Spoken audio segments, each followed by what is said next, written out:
Welcome to the Two-Ton Nerds. As always, my name is Max James. It's October 25th, 2018, which means it's day 25 of the 31 Days of Fright horror movie project, year 7. And today's movie is Jigsaw, the 8th installment in the Saw franchise. Now, I think I've only covered Saw 1 and 2 right here on the Two-Ton Nerds, but I don't think I've covered the whole franchise as a whole.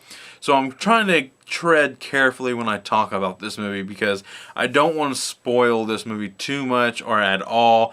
And so tread carefully while watching this review, but I'm not going to go, I promise I will not go into deep spoiler review territory.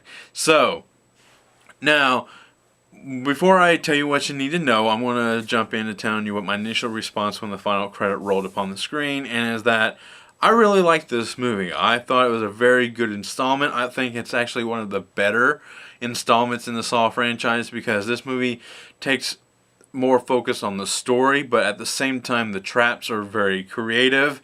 A little bit more toned down, which I kind of like. They're very simple. There's a line that's like, simple is usually the best, or something like that. I like that line.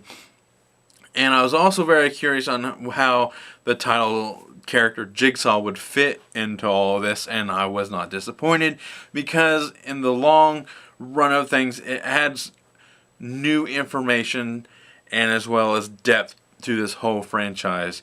Because if this is your first foray into the Saw franchise, I think it's pretty well done, because there is some moments in this movie that's like, oh, what's all these other traps just laying about, and like what movies these were in, and if you go back and watch them, you'll kind of see the progression of those traps and stuff like that.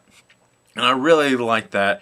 But at the same time, as a longtime fan of these movies, I was like, oh, I remember that from that one and that one from that one. It kind of makes the movie just that much better. But also, if you've never seen them, it's fun because like I said, there is some new information being revealed in this movie. So like, as a first time viewer, knowing that ahead of time and going back and starting from one and working your way up, it kind of adds a little bit of fun to it as well. So it kind of depends on what your views on how to deal with these kind of installments, like especially if they're late in the game and stuff like that. So now on to what you need to know about this movie. And first up is the plot. The plot of the movie follows the Jigsaw games have basically picked up 10 years after the death of John Kramer, and the whole world is basically kind of going up in an uproar. Like, there's reporters everywhere kind of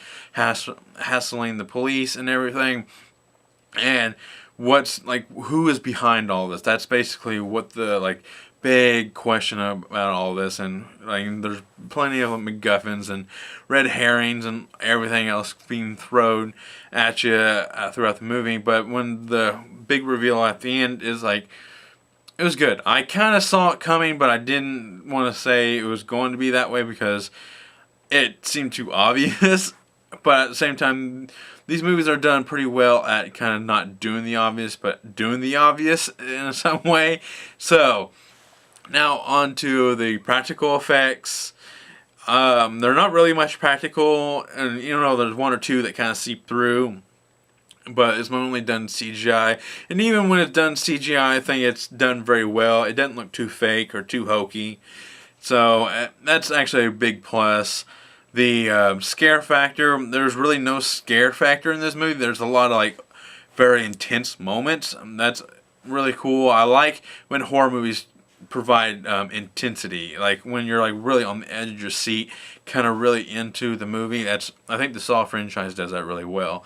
And then you got the gore. The gore kind of goes with the CGI. It's done very well. It's kind of actually pretty minimal in this installment. Even though there are some moments where it's pretty gory, but it's very quick cuts, but it's still done very well. That's really about all I gotta say. I think like I said, it's a very good installment. I think it's probably one of the better ones. I think It's definitely up towards the top, but it's definitely not in the middle.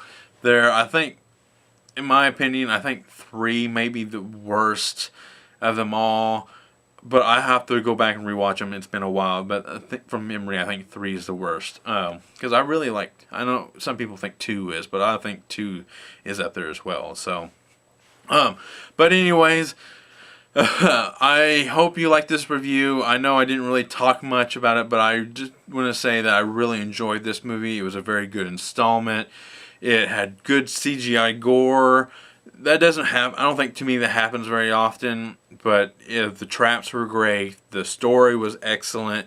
The new twists and the information, actually, like I have all covered, it adds depth. And depending on if it's your first time into the franchise or long-time fan, as I have, so it all boils down to you. So please leave a comment down below and let me know what you think. If you agree or disagree with some of my comments, let me know. Please hit the like button and that little bell to stay notified on any future videos that come up here on the Two Ton Nerds.